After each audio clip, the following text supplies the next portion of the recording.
convidar você a abrir sua Bíblia em 1 Pedro, capítulo 2, dos versículos 4 a 10.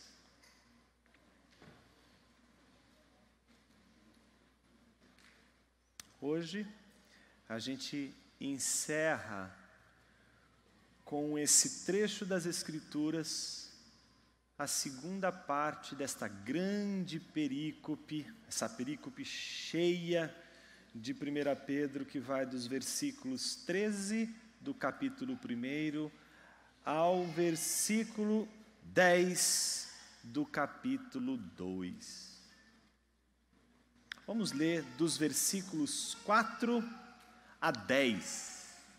Diz assim a palavra de Deus: chegando-vos a ele a pedra viva rejeitada pelos homens, mas eleita e preciosa para Deus, vós também, como pedras vivas, sois edificados como casa espiritual para serdes sacerdócio santo, a fim de oferecer sacrifícios espirituais aceitáveis a Deus por meio de Jesus Cristo. Por isso a Escritura diz: ponho em Sião uma pedra angular, eleita e preciosa. Quem nela crer não será desapontado. Assim, para vós que crerdes, ela é preciosa, mas para os descrentes, a pedra que os construtores rejeitaram foi colocada como a principal, a pedra angular, e como pedra de tropeço e rocha que causa a queda, porque eles tropeçam na palavra por serem desobedientes, mas para isso também foram destinados. Mas vós sois geração eleita, sacerdócio real, nação santa, povo de propriedade exclusiva de Deus, para que anuncieis as grandezas daquele que vos chamou das trevas para a sua maravilhosa luz. Antigamente não éreis povo, agora sois povo de Deus. Não tinhais recebido misericórdia, agora recebestes misericórdia. Oremos. Senhor Deus, fale conosco uma vez mais com a Tua palavra e que ela seja a semente que, plantada em nossos corações, cresce, se torna uma árvore frondosa, frutífera, e que os seus frutos sejam devorados, não por nós mesmos, mas pela congregação dos santos, por aqueles que, como eu, precisam do fruto do Espírito, que acontece quando o Teu Espírito, através da Tua palavra, produz em nós um fruto que nós mesmos não comemos, mas distribuímos uns aos outros. E se todos nós formos como árvores frutíferas, todos nós teremos frutos. Que o Senhor nos ajude a sermos uma comunidade frutífera e que se alimenta do fruto da Tua palavra plantada em nossos corações. É isso que te pedimos nesta hora, Senhor. Em nome de Jesus, Teu Filho. Amém. A igreja deve estar sempre em construção, pois que está sempre a desabar por dentro e desde sempre ameaçada por fora. Quem disse isso foi T.S. Eliot, num dos versos do longo e belíssimo poema chamado Coros de A Rocha. A rocha que é Cristo, a rocha na qual a igreja que é edificada deve ser, nesta rocha, construída e construída e construída e construída sempre. Entretanto, o que esses versos nos dizem é de que, embora ela seja construída sobre a rocha, e construída novamente, e novamente, e novamente sobre a rocha, ela sempre está a desabar por dentro, e desde sempre ameaçada de fora. Por que a igreja está sempre a desabar por dentro e sempre ameaçada de fora? Por duas razões. A primeira razão nós vimos na semana passada, quando nós lemos os versículos 1 a 3 de 1 Pedro, e ele nos diz ali que a igreja, ela desaba por dentro por causa dos seus pecados. Embora a igreja tenha sido regenerada de semente imperecível, como vemos no versículo 23 do capítulo 1, ela, enquanto não deseja o puro leite espiritual, ela não consegue se desvencilhar de toda a maldade, todo engano, todo fingimento, toda inveja, toda difamação, tudo que representa desobediência a Deus e sua palavra. Então existe uma razão pela qual a igreja está sempre a desabar por dentro, pelo pecado da própria igreja. Isso a gente viu na semana passada, o pecado da sua desobediência, mesmo tendo sido regenerada de uma semente imperecível. Isso tudo porque a igreja pode perder de vista o fato de que ela não precisa do leite para crescer. Ela precisa do leite para viver, para sobreviver, para continuar vivendo. Se precisa do leite e se deseja o leite, não meramente porque ele sustenta, mas porque ele dá prazer, ele acalma o bebê em prantos e faminto. Uma igreja, portanto, desaba por dentro quando repleta de desobediência, reflete esta desobediência como fruto desse afastamento do leite puro espiritual, que é o próprio Deus, que é o próprio Cristo. Então ela desabra por dentro por falta de desejo, ela desaba por dentro por falta de proximidade com Deus, ela desaba por dentro porque ela mesma se afasta do Senhor, e afastando-se do Senhor, ela vive uma vida que nada a distingue daqueles que não amam e não temem ao Senhor. Mas nós não dizemos apenas que a igreja está a desabar por dentro. Nós hoje estamos também dizendo que a igreja também é ameaçada de fora. E esta é a razão pela qual a igreja é ameaçada por fora. Os que não são igreja rejeitam a igreja.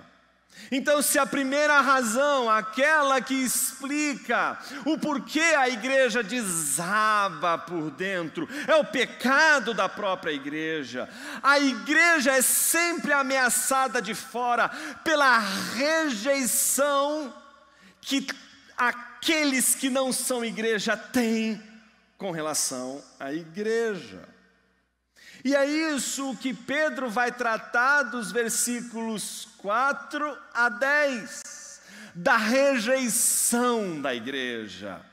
Ele falou do pecado da igreja, mas agora ele vai falar de uma igreja rejeitada, e vai dizer os motivos dessa igreja rejeitada, vai explicar a rejeição dessa igreja, e assim como ele explicou a natureza desta igreja, a partir da metáfora da semente imperecível, mostrando que essa igreja nasce de algo que não morre, ela nasce de algo que não conhece o fim, ela nasce de algo que não tem desfecho, ela nasce do eterno, ela nasce do Deus Todo-Poderoso, ela nasce também da palavra que emana desse Deus poderoso, que por ser poderoso torna a sua palavra poderosa, que por ser eterno torna a sua palavra eterna, que por ser sem fim torna a sabedoria da sua palavra infinita.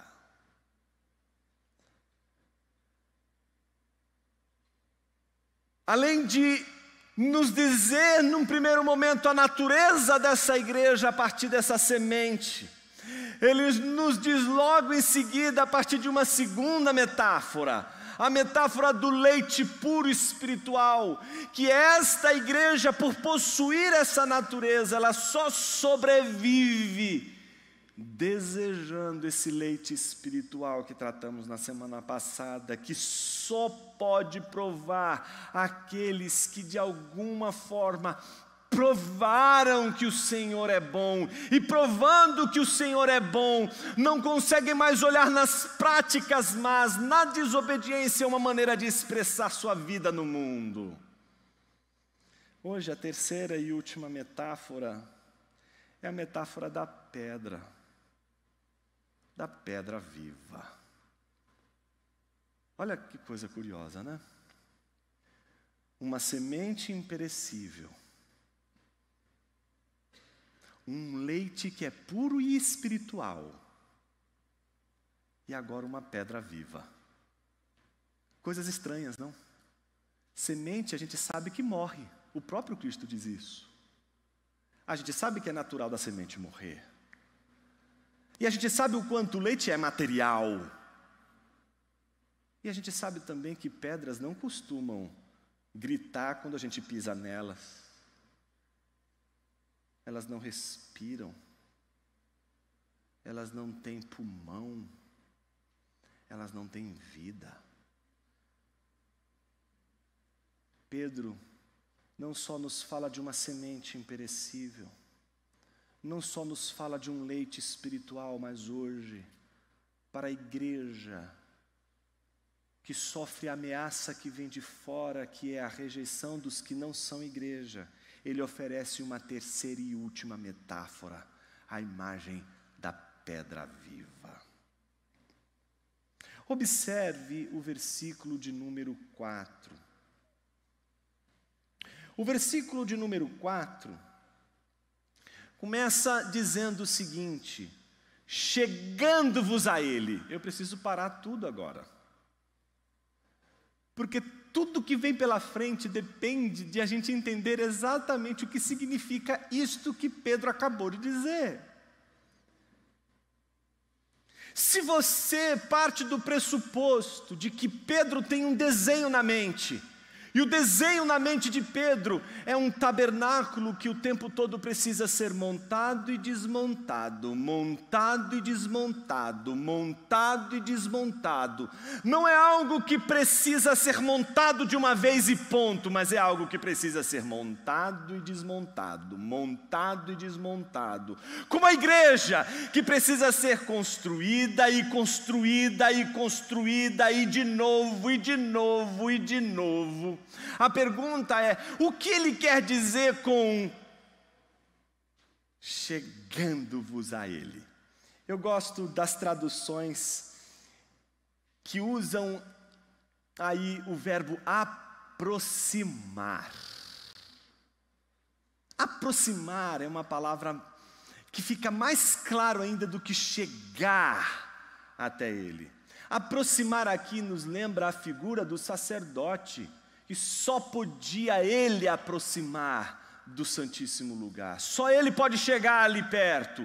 Só ele pode chegar perto daquelas coisas. Só ele pode chegar perto daquele lugar. Só ele pode se aproximar daquele lugar. As pessoas não podem chegar perto dali. As pessoas não podem tocar aquele lugar. As pessoas não podem se aproximar daquele lugar. Então Pedro começa dizendo exatamente assim: chegando-vos a ele. Não é chegar a um lugar, não é chegar a uma igreja, não é se aproximar aproximar de um templo, não é se aproximar de um tabernáculo, não é se aproximar de uma coisa, é se aproximar de uma pessoa, chegando-se a Ele, se aproximando dEle, como um sacerdote que se aproxima ao santuário, e nenhum sacerdote se aproximaria ao tabernáculo, se aproximaria diante do santo lugar, sem temor e tremor.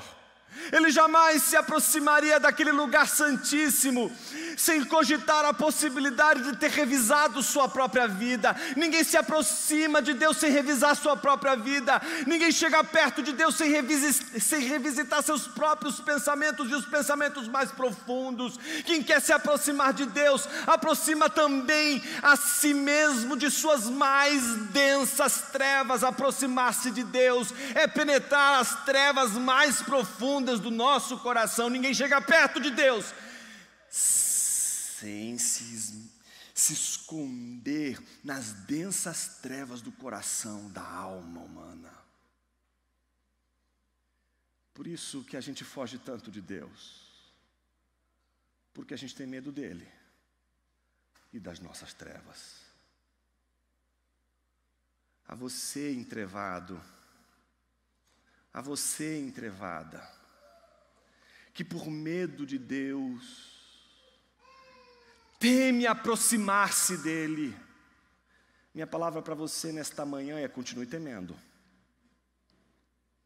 porque Ele é santo, porque Ele é santíssimo, porque Ele é temível, porque Ele é o Senhor soberano, porque Ele é o juiz, porque Ele é o Senhor da história, porque Ele é o Deus Todo-Poderoso e todas as coisas estão debaixo do seu domínio.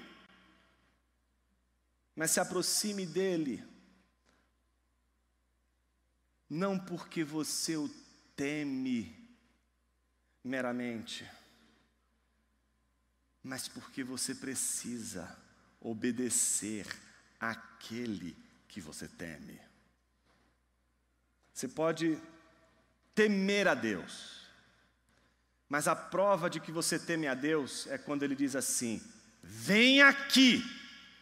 Quem é pai, quem é mãe sabe muito bem o que é isso. E quem é filho e filha sabe muito bem o que significa isso, quando a gente não quer ter aquela conversa.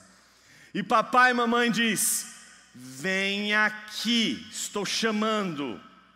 Esse vem aqui, esse se aproxime, chega aqui, eu preciso falar com você. A gente só vai obedecer se a gente temer. A gente só se aproxima de Deus não é só porque a gente o ama, é porque também a gente teme. Deus não procura uma igreja que apenas o ame. Deus não é um ser carente, afetivo, que está dizendo assim: eu preciso tanto do seu carinho. Deus não é um ursinho carinhoso, um objeto de pelúcia, para dizer assim: por favor, eu sou tão carinhoso, vem me dar carinho. Não. Não estamos apresentando a você nesta manhã um Deus carente. Deus amoroso, o Deus que ama, não é apenas um Deus que ama e quer ser amado, mas é um Deus que ama, é amado e temido. Minha pergunta a você nesta manhã começa exatamente com esta questão: você teme ao Senhor o suficiente para obedecê-lo quando Ele diz: vem? Então veja que Pedro está dizendo: chegando-vos a Ele. Chegando a quem? A pedra viva. Não ao templo sagrado, não às coisas sagradas, não aos utensílios sagrados, não ao espaço sagrado, mas a Ele, a pedra viva. Mas olha que coisa curiosa: a pedra viva rejeitada pelos homens. A pedra que os homens rejeitaram, a pedra que os homens esqueceram, não porque não lembravam dela, mas porque simplesmente preteriram esta pedra. Então a primeira coisa que Pedro está dizendo é: se aproximem de um Deus temível, de uma pedra viva, mas de uma pedra viva rejeitada. E rejeitada pelos homens. Porém, apesar de rejeitada pelos homens, eleita e preciosa para Deus. Aí está a maior de todas as tensões do Evangelho: a salvação de Deus, de todos aqueles que o rejeitaram, passa em primeiro lugar pela entrega de um Deus rejeitado. Nenhum de nós aqui vai adorar um Deus que não é rejeitado. Você que teme ao Senhor, continuará temendo um Deus rejeitado. A pergunta não é se Deus é ou não rejeitado, a pergunta é se nós tememos ao Senhor, ao ponto de não rejeitá-lo. Não só trata-se de uma pedra, mas uma pedra viva. O que Pedro quer dizer com isso? Parece que fica mais claro quando corremos os nossos olhos para o próximo versículo e notamos que essa pedra viva, ela é uma pedra que está em contraste com aquilo que a gente entende por pedra. Pedra viva aqui, portanto, a gente deveria entender como pessoas, como seres humanos. E isso fica claro quando esta pedra escolhida por Deus, preciosa para Deus, mas rejeitada pelos homens, ela é comparada a vós. Veja o que Pedro diz: chegando-vos a ele, a pedra viva rejeitada, vós também como pedras vivas. Observe que a comparação entre a pedra viva que é Cristo e as pedras vivas, que representam todos aqueles que foram edificados pela obra de Cristo, que foram regenerados pela semente imperecível e que desejam provar que o Senhor é bom, que provam do leite espiritual e querem se nutrir eternamente de Deus, estes são pedras vivas tão rejeitadas quanto a pedra viva que é Cristo. Observe que o versículo 5 diz: vós também, como pedras vivas, sois edificados como casa espiritual. Casa espiritual é o nome para o tabernáculo, é o nome para o templo, é o nome para essa ideia dessa instituição religiosa sagrada no Antigo Testamento e que representa, tipifica a presença do Deus poderoso no meio da congregação, mas que agora, com Cristo Jesus, se tipifica pela presença das próprias pessoas, das próprias pedras. Então, quando estas pedras estão reunidas, ali temos a casa do Senhor, ali temos o tabernáculo do Senhor, ali temos a presença do Senhor. Neste santuário de pedras vivas, todas as pedras são também sacerdotes, todas as pedras também oferecem sacrifícios espirituais, agradáveis a Deus, e só assim o fazem pelos méritos de Cristo e por meio de Jesus Cristo. Depois de, portanto, apresentar a pedra viva e as pedras vivas, Pedro faz questão de lembrar uma passagem das Escrituras que está em Isaías capítulo 28, versículo 16. Ele diz: por isso a Escritura diz: ponho em Sião uma pedra angular, eleita e preciosa, quem nela crê não será desapontado. Lembrando desse texto, Pedro então diz: aqueles que são pedras vivas, e que por meio da pedra viva que foi rejeitada pelos homens, mas é preciosa para Deus, Pedro então chama a atenção para o fato de que esta pedra viva, diferente de todas as outras pedras vivas, ela constitui a pedra angular, a pedra fundamental, a rocha sobre a qual a igreja, que deve ser e sempre será as pedras vivas que somos nós, a igreja de Cristo Jesus, é sobre esta pedra que estas pedras devem ser edificadas. Cristo é a pedra viva, Cristo é a pedra angular, o fundamento, o primeiro alicerce já foi posto, e esse alicerce é Cristo Jesus. E o alicerce dessa igreja gloriosa, dessa igreja poderosa que é Cristo Jesus, é testemunhada quando essa igreja crê. Quem crer nela, nesta pedra angular, não será envergonhado, não será desapontado, não terá as suas expectativas frustradas. Não somente isso, Pedro está dizendo tudo isso para chegar num ponto.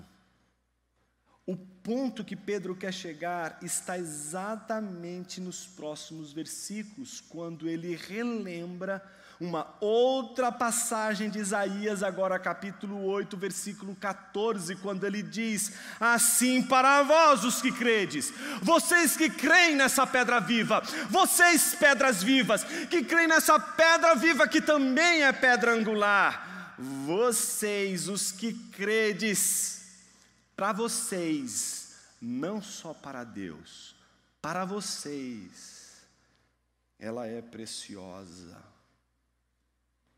Cristo é precioso para você. Cristo é o seu tesouro. O que te enriquece? O que melhor te enriquece? São os teus bens materiais? É o que Cristo pode te dar? É o que Cristo pode fazer por você? É o que Cristo pode realizar na sua vida? É isto que te torna rico. O que te é precioso é tudo aquilo que Cristo lhe dá. Cristo é precioso para você. Ah, se para você qualquer coisa neste mundo for mais preciosa do que Cristo. Ah, se você encontrar qualquer coisa neste mundo que tenha mais valor do que Cristo, quão desgraçada será a sua alma, quão trevosa será a sua alma, quão trevoso será o seu coração. E Pedro sabe o que é considerar Cristo como rejeitado pelos homens. Pedro sabe o que é estar diante de um tesouro, mas rejeitar este tesouro. Pedro sabe o que é querer as coisas do tesouro. Pedro sabe o que é querer as coisas de Cristo. Pedro sabe o que é querer ter as coisas que Cristo pode lhe dar, e mesmo assim rejeitar o tesouro. Me dirijo a você, pedra viva, que quer tudo que Cristo pode te dar, mas não quer Cristo. Quer se aproximar das coisas que Cristo quer te dar, mas não quer se aproximar dele, a pedra viva. Quer ficar perto da riqueza, quer ficar perto do pináculo do templo, mas não quer ficar aos seus pés. Quer preparar um jantar para ele, quer preparar uma igreja gloriosa para ele, quer preparar uma obra poderosa para ele, mas não quer ficar sentada aos pés dele, bem pertinho dele, ouvindo sua voz e sua palavra.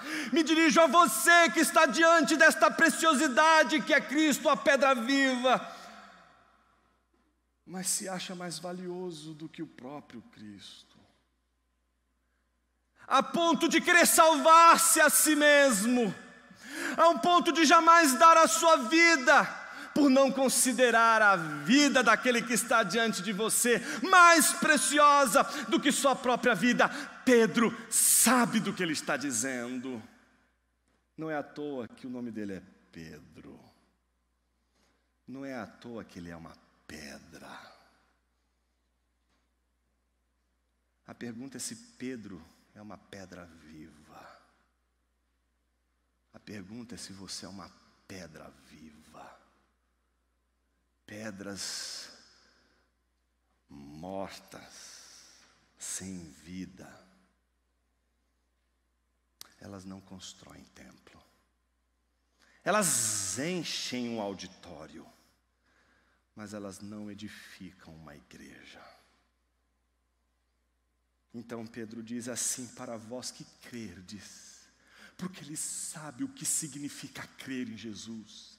Ele sabe o que significa olhar para Jesus e dizer: tu és o Cristo, o Filho do Deus vivo. Ele sabe o poder que é professar a fé no tesouro mais precioso que alguém poderia encontrar na face da terra. Ele sabe o que é isso. Por isso ele olha para aquela igreja e diz: para vós os que credes, ela é preciosa, mas para os descrentes, os que não creem, ela não é preciosa, ela não é desejável, ela não é agradável. E aí ele lembra Isaías 8,14, que diz: a pedra que os construtores rejeitaram foi colocada como a principal, a pedra angular. Essa é a surpresa do drama da redenção. O drama, o clímax da redenção, da dramatização da obra redentora de Deus surge quando todos esperam o fim, na verdade é o começo. Todos esperam a derrota e está ali a vitória. Todos esperam as trevas e ali está a luz. Todos esperam a ignorância e ali está o entendimento. Tudo converge para o absurdo que foi a salvação para todo aquele que não crê.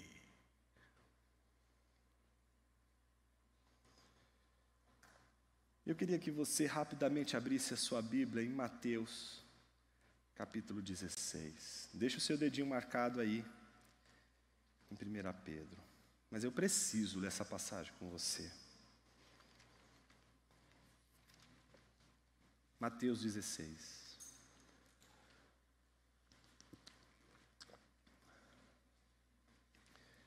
Jesus pergunta para os discípulos: o que as pessoas estão dizendo que eu sou? No versículo 18, Pedro responde à pergunta: quem é Jesus? Ele diz, no versículo de número 16, do capítulo 16: tu és o Cristo, Filho do Deus vivo. Jesus lhe disse: Simão Barjonas, tu és bem-aventurado, pois não foi carne ou sangue que te revelaram isso, mas meu Pai que está no céu. E te digo ainda mais, que tu és Pedro, e sobre esta pedra edificarei a minha igreja, e as portas do inferno não prevalecerão contra ela. Não somente isso, gente,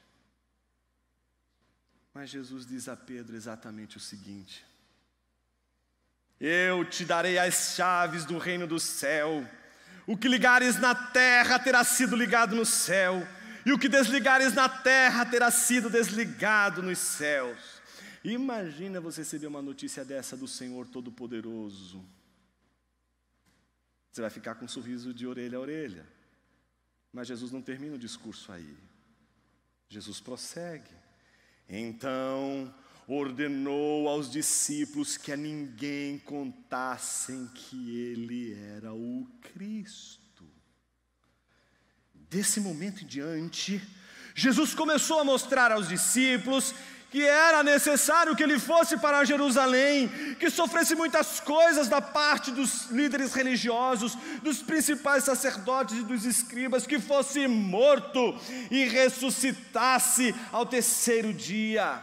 Era necessário que ele fosse rejeitado, era necessário que ele fosse humilhado, era necessário que ele sofresse, era necessário que ele fosse perseguido. E ele começa a ensinar tudo isso aos seus discípulos. Mas Pedro, chamando-o em particular,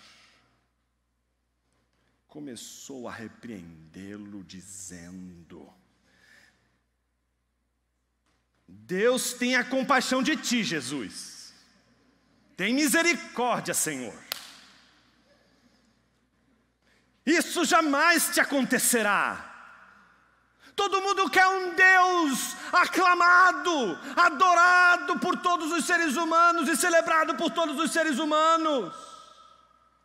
Quem não quer este Deus? Quem não quer um Deus que não seja rejeitado por todos os homens? Por isso que existe uma coisa chamada idolatria, porque a idolatria é a nossa tentativa de ter um Deus que ninguém vai criar confusão com Ele. Ninguém vai questioná-lo, ninguém vai perguntá-lo, ninguém vai inquiri-lo, porque Ele é tão claro, e está tudo tão bonito, está tudo tão preto no branco. Mas não, Pedro não está entendendo nada dessa história de um Deus rejeitado, humilhado. E ele diz: isso jamais te acontecerá, não combina, você é o herói. Na cabeça de Pedro, o arco do herói é sempre assim: você vai vencer, garotão. Você vai passar por aflições, vai passar por agruras, mas vai conquistar, ponto final. E aliás, você é filho do dono. Rapaz, você manda nisso aqui. Essa é a cabeça do Pedro. A cabeça do Pedro é o seguinte: as coisas têm uma hierarquia, e eu estou falando é com o chefe. Jesus, você já se olhou no espelho? Quem você é? Você, eu acabei de dizer, é o filho do rei. Você é dono de tudo isso aqui. Olha o que Jesus diz a ele: para trás de mim, Satanás, tu és para mim motivo de tropeço, pois não pensas nas coisas de Deus, mas sim nas que são dos homens. Pedro tropeçou na pedra que é Jesus. E não há um crente nessa terra que creia em Jesus que antes não tenha tropeçado nele. O tombo que um crente leva antes de se entregar a Jesus é o tombo que o salva. É o tropeço que o salva de uma vez por todas. É o tropeço que o faz perceber as trevas do seu coração, as trevas da sua alma, que faz perceber que o seu coração está totalmente dominado pela sanha de poder, poder, poder, poder, poder, poder e poder. É a você que só quer poder, poder, poder, que essa mensagem está dizendo que Deus lhe entregou um Deus humilhado, rejeitado, frágil. É a você que essa mensagem do Evangelho serve como pedra de tropeço, para que nessa manhã você tropece seu orgulho, sua vaidade, sua prepotência, sua vontade de poder na fraqueza do Cristo Todo-Poderoso, a pedra viva, a pedra angular. Ele é a pedra que vai fazer tropeçar os nossos planos mais mirabolantes para chegar ao poder. Ele será a pedra que vai fazer você cair todas as vezes que você quiser estar lá no alto. Ele será também a pedra que vai servir de fundamento todas as vezes que você não se vê capaz de chegar lá, mas confiar somente na graça de Deus. Será a rocha sobre a qual você sustentará toda a sua caminhada, mas será também a pedra de tropeço para a vaidade e para o orgulho, porque a pedra que é Cristo Jesus é única, angular, e não existe outra ao lado dele. Voltemos para 1 Pedro. Eu sei que você queria brilhar mais que Jesus, mas está difícil.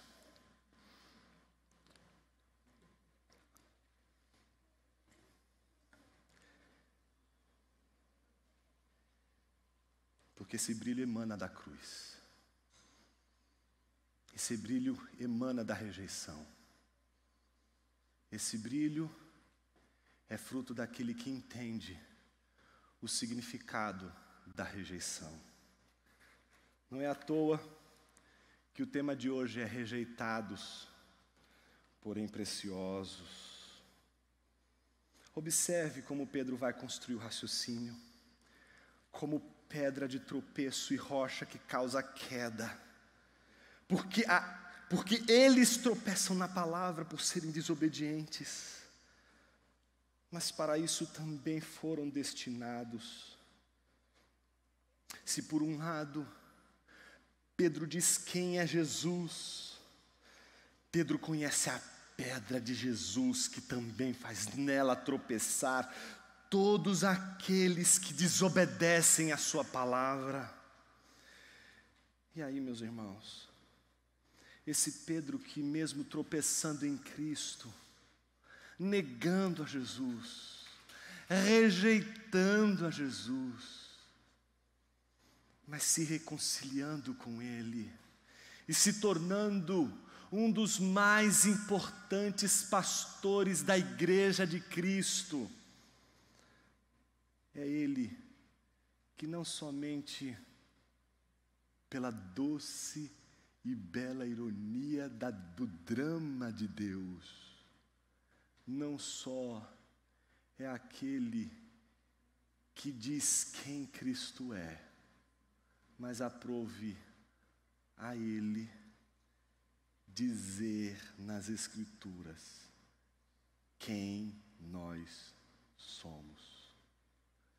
Pedro protagonizou não só a profissão de que Jesus é o Filho de Deus, ele não protagonizou apenas a profissão sobre Cristo, mas ele protagonizou a mais poderosa profissão que poderia ser feita sobre a igreja, que está nos versículos 9 e 10. E se hoje Pedro estivesse aqui, e se nós olhássemos para Pedro e disséssemos: Pedro, alguns dizem que nós somos ladrões, outros dizem que nós somos ignorantes, outros dizem que nós somos interesseiros, outros dizem que nós somos mercenários. Mas e você, Pedro?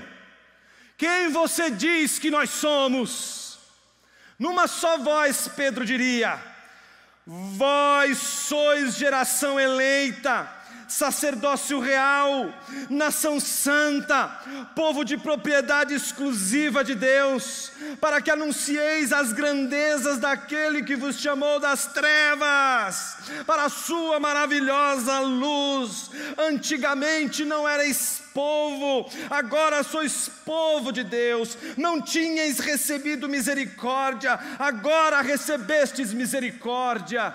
Minha palavra para você nesta manhã, que não serve só para você, mas para mim, para toda a minha família, é: saia das trevas e venha para a luz de Cristo Jesus. Esta luz que exige que aqueles que saem das trevas saem do conforto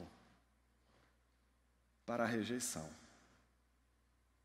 Por isso, é espantoso, meus irmãos, é muito espantoso, crente assustado porque ele é rejeitado por ser crente.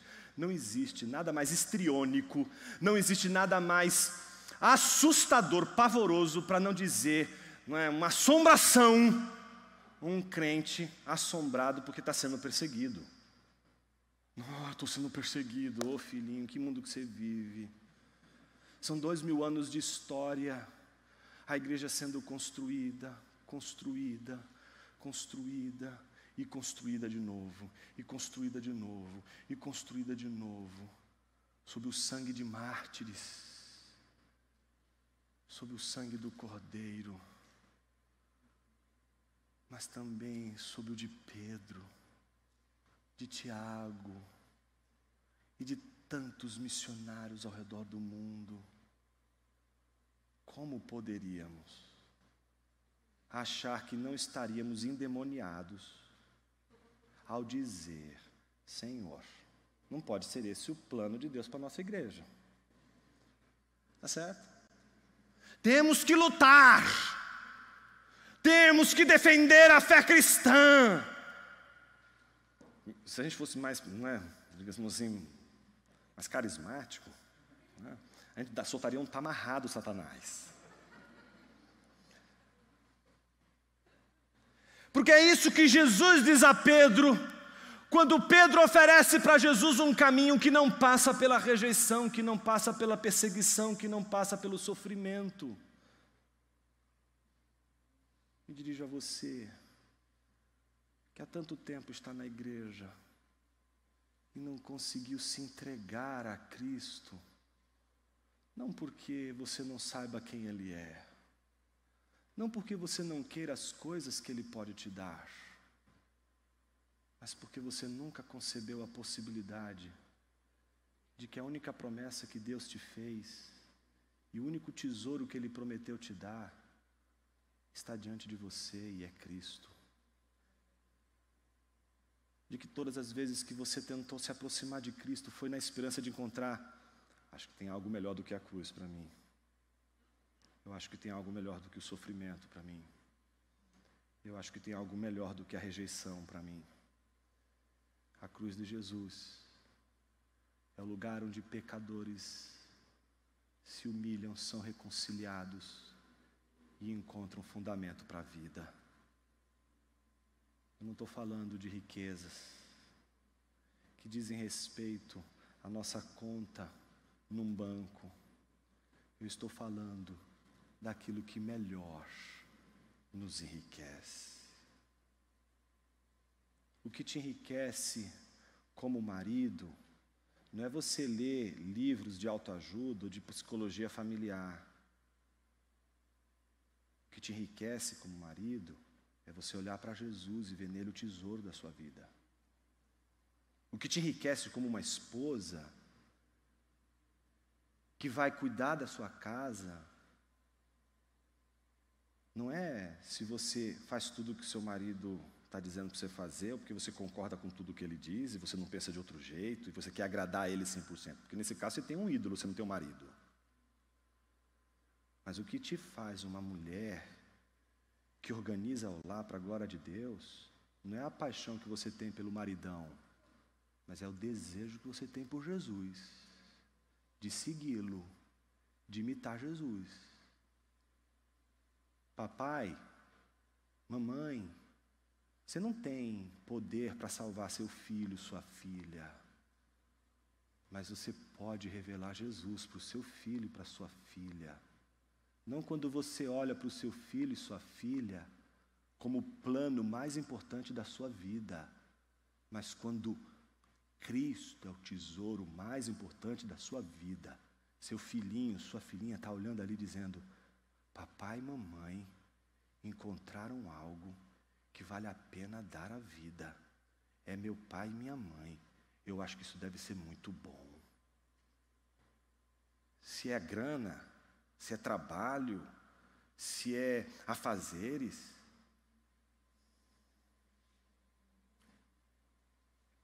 o que te enriquece? O que tem te enriquecido? Pedro sabia do que ele estava dizendo, porque é possível seguir a Jesus, está do ladinho dele, é possível inclusive olhar para ele bem nos olhos dele e dizer assim: todo mundo pode te rejeitar, mas eu não vou te rejeitar, e mesmo assim tropeçar, não em Pilatos, não com as multidões, e muito menos com a guarda dos sacerdotes, mas tropeçar em Jesus. Jesus não espera que você, igreja, diante da perseguição, do fato de que as pedras vivas serão rejeitadas como a pedra viva é rejeitada, e sacar uma baita de uma espada e dizer: seu desgraçado, seu ímpio, você está falando mal da minha fé, e arranca a orelha do indivíduo. Você vai ouvir Jesus dizer todas as vezes que você sacar a sua espada apologética, destrutiva, corrosiva, vingativa, violenta, truculenta, você vai ouvir Jesus olhar para você e dizer assim: embainha a tua espada. Primeiro que você não sabe usar, não tem mira para arrancar a cabeça, erra e arranca a orelha. Segundo, porque você não é digno dela. Você acha que se eu não quisesse, sendo dono de tudo isso aqui, sendo filho do rei, não daria ordens para que destruíssem essa manada que está aqui diante de mim me prendendo? Quem é você? Pedro disse para você nesta manhã quem você é. Quem é Jesus? Pedro também disse. A pergunta é: que resposta nós daremos a Jesus nesta manhã? Se você há muito tempo tem ouvido a mensagem do Evangelho, mas não tem dado uma resposta que possa representar, atravessar essas trevas e se aproximar da pedra viva que é Jesus, confessando os seus pecados em arrependimento, dizendo: Senhor, salva-me. Você não fez a coisa mais importante que Pedro não titubeou em fazer quando caiu em si, na sua desgraça, no seu auto-engano. Então há salvação para você que em nome de Jesus tem rejeitado a Jesus.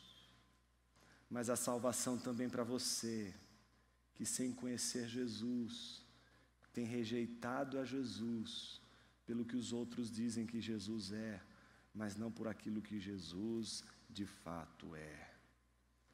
E para isso, uma só coisa basta. Não é uma palavra, não é duas palavras, mas em primeiro lugar, é o teu coração. Estamos num templo, e num templo onde sacrifícios são feitos, não com cutelo, não com sangue de animais nem de ninguém. Um sacrifício que nós fazemos todas as vezes que diante dele reconhecemos que ainda temos um coração. Todas as vezes que você tiver um coração e você descobrir, tem um coração, está na hora de você se desfazer dele. Está na hora de você entregar para o real dono de tudo isso aqui. E essa entrega não é aquela entrega de alguém que diz assim: tira a mão. Essa entrega é aquela que o bispo François Fenelon ele dizia, né? Se você não tiver coragem de entregar o seu coração a Deus porque você o teme, de tanto temor pelos seus pecados,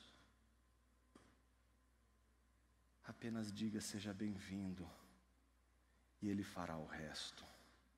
Ele tomará seu coração, porque Ele sabe o que é dele. Você é do Senhor, você é povo de Deus, você é raça eleita, você é a preciosidade de Deus. Se você é povo de Deus, você pode comigo nesta manhã agradecer a Deus pelas rejeições, agradecer a Deus pelas perseguições e dizer: Senhor, dói, é difícil, mas isso é sinal de que somos pedras vivas e de que há muita coisa parecida entre Cristo e sua igreja.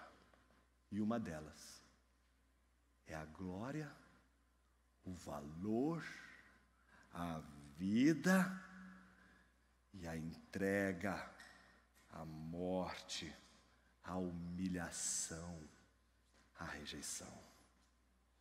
Vamos orar, meus irmãos.